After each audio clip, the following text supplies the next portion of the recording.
Hi ಎಲ್ರಿಗೂ evening time ಒಂದು perfect ಆದ ಸ್ನ್ಯಾಕ್ಸ್ ಟೀ ಜೊತೆಗೆ ಹೇಗೆ ಮಾಡೋದು ಅಂತ ಹೇಳ್ಕೊಡ್ತೀನಿ. ಮೊದಲು ಒಂದು ಪ್ಯಾನ್ಗೆ 1 ಸ್ಪೂನ್ ಆಯಿಲ್ ಹಾಕ್ಕೊಂಡು ಹಸಿಮೆಣ್ಸಿಕಾಯಿನ ಹಾಕಿ ಫ್ರೈ ಮಾಡ್ಕೋಬೇಕು. ಹೆಚ್ಚಿಟ್ಕೊಂಡಿರೋ ಹಸಿಮೆಣ್ಸಿಕಾಯಿನ ಇದು ಫ್ರೈ ಆಗ್ತಿದ್ದಂಗೆ ಬೆಳ್ಳುಳ್ಳಿನ ಹಾಕಬೇಕು.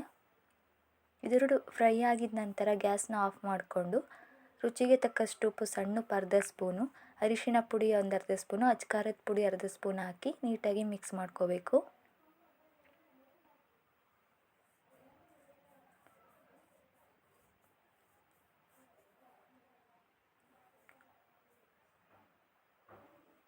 ಇದೆಲ್ಲ ಹಾಕಿ ಮಿಕ್ಸ್ ಮಾಡಿದ ನಂತರ ಮಂಡಕ್ಕಿನ ಇದ್ರ ಜೊತೆಗೆ ಹಾಕಿ ಮಿಕ್ಸ್ ಮಾಡ್ಕೋಬೇಕು. ಎಷ್ಟು ನೀಟಾಗಿ ಮಿಕ್ಸ್ ಮಾಡ್ಕೊಳ್ತೀವಿ ಅಷ್ಟು ಟೇಸ್ಟಿಯಾಗಿರುತ್ತೆ ಇದು.